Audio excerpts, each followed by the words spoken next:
സ്കൂളൊക്കെ തുറന്നു. പുതിയ ക്ലാസ്, പുതിയ പുസ്തകങ്ങൾ.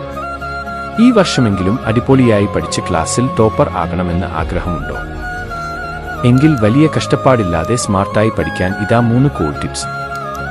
സ്കൂൾ തുറന്ന ആദ്യ ആഴ്ചകളിൽ വലിയ പഠിത്തം ഒന്നും കാണില്ല. പക്ഷേ ആദ്യ ദിവസം മുതൽ അധ്യാപകർ പറയുന്ന പ്രധാന കാര്യങ്ങൾ ശ്രദ്ധിക്കാനും ചെറിയ നോട്ട്സ് എഴുതാനും തുടങ്ങിയാൽ പരീക്ഷാ സമയത്തെ ടെൻഷൻ പകുതിയായി കുറയും. ദിവസവും രാത്രി ഉറങ്ങുന്നതിന് മുൻപ് വെറും 1 മണിക്കൂർ മാത്രം പഠിക്കാനായി മാറ്റിവെക്കുക. ആ 1 മണിക്കൂർ ഫോണും സോഷ്യൽ മീഡിയയും പൂർണ്ണമായി ഓഫ് ചെയ്യണം. ഈ ഒരു ശീലം നിങ്ങളെ മറ്റുള്ളവരെക്കാൾ മുന്നിലെത്തിക്കും. പഠിത്തം ഒരു ഭാരമായി കാണരുത്.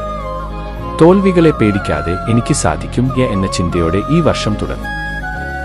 എല്ലാ കൂട്ടുകാർക്കും ജയപരാജയങ്ങൾ നിറഞ്ഞ ഈ അധ്യയന വർഷത്തിലേക്ക് എൻ്റെ ഹൃദയം നിറഞ്ഞ ആശംസകൾ.